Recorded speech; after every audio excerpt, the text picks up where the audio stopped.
Thank you so much for coming, and to wish you a good morning. It is such a privilege, an honor, and an inspiration to be in a room filled with people who are passionate about the power that women have to change the world. This event is about what happens when you bring the intelligence, the enthusiasm, the determination, and strength of women together with the innovation and reach of the internet. This summit is important because we know women across the Middle East and North Africa are using the internet and technology in amazing ways to lead and to inspire and to change the world.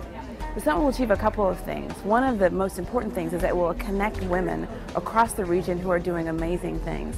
The second thing is that it'll help us learn a little bit more about how women are using the internet and technology, and we think that will spark creativity and spark innovation.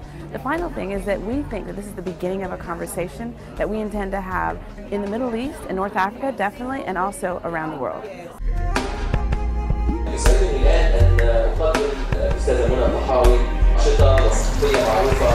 For years, I've been following so many of the women in this room, whether they were blogging or on Facebook or now on Twitter. I think it's important to bring together women from all over the world to talk about human rights and democracies, because women's stories often go untold and women's stories are often belittled.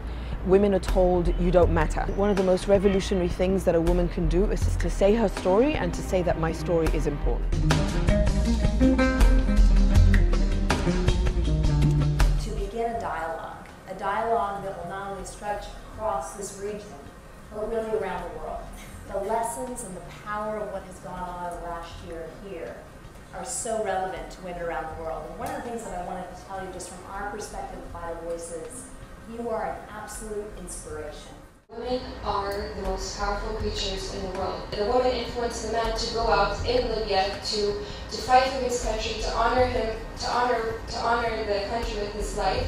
So I think that if we continue to work together, and each of us network with each other in this room, and find out how we can actually help each other to empower ourselves, because once we empower ourselves, we can help change the world and make it a better place. The Libyan minister said that he feels that maybe in Libya it's easier to build up a ministry because there never existed the Ministry of Culture, whereas in Egypt you have a lot of problems.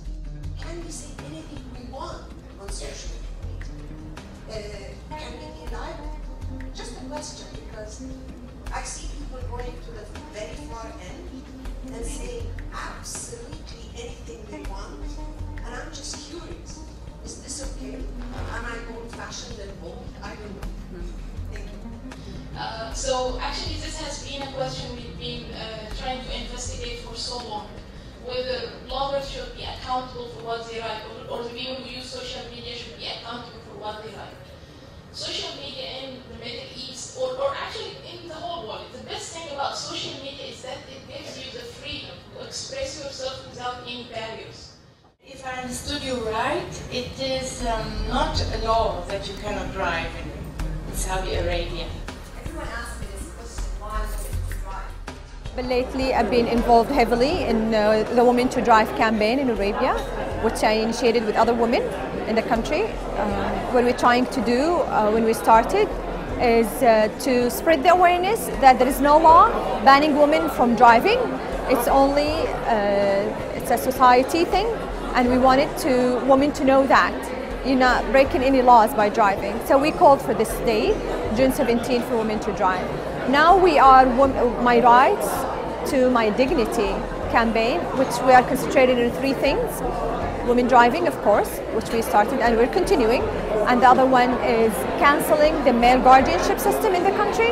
And the third thing is having a personal status law, which we don't have.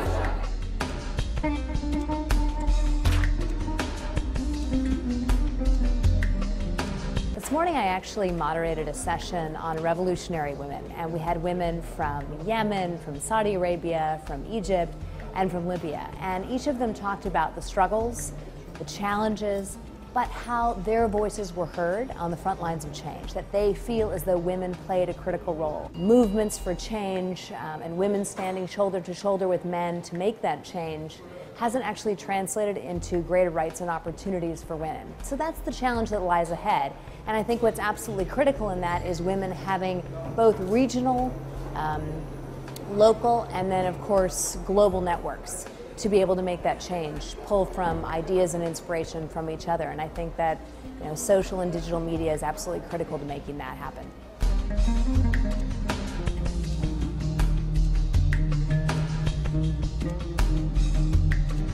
What was very special about the region is not particularly the tools, but how the tools have been used, and more particularly how online communities thrived around these tools.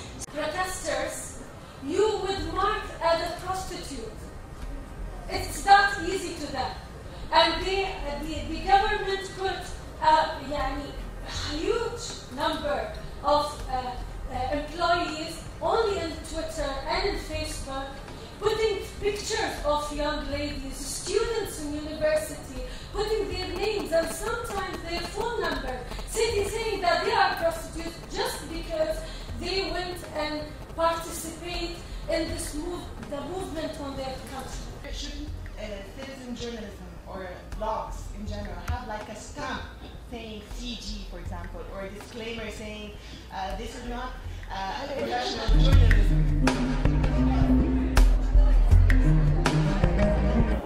It's wonderful to know that the voiceless are being given a voice and being empowered by having access to the internet.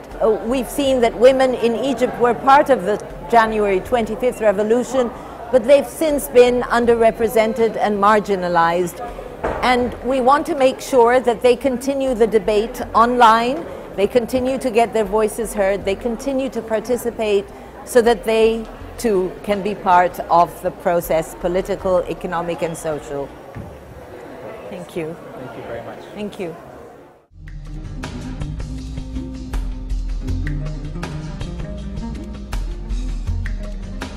It's not my voice that I care to be heard. I have nothing to say. I have no story. The reason why I founded Yemen Rights Monitor with my colleagues is to ensure that people stay alive. So in January, when the media were being shut out of the country, when Al Jazeera was shut down and Reuters cameras were destroyed, I knew that the government kills in the darkness, that something bad was going to happen and people were going to die and lives had to be saved. Because this way, if we get a civilian on the ground who's barely literate but has a phone, sees what happens and record it, we could get a system going whereby their voice, not my voice, but their voice can be heard of an illiterate villager who sees a human rights violation. This woman can simply click the play button, the record button on her phone, record the video, and then run to an internet cafe and have them upload it. It's been an amazing day. We have heard from women from across the Middle East and North Africa, from Yemen, from Somalia, from Saudi Arabia, from Libya, I mean, really everywhere. And I think we've had a couple of predominant themes. One, we've heard about the power of connection. All of the women talked about how amazing it was to be in the same room with people who were their heroes. And I think that speaks to really the power of the internet to connect people who are not physically present. We've also heard that it's really important to learn from the people who went before us. So we've heard a lot of women talk about being able to connect generations of people who created change.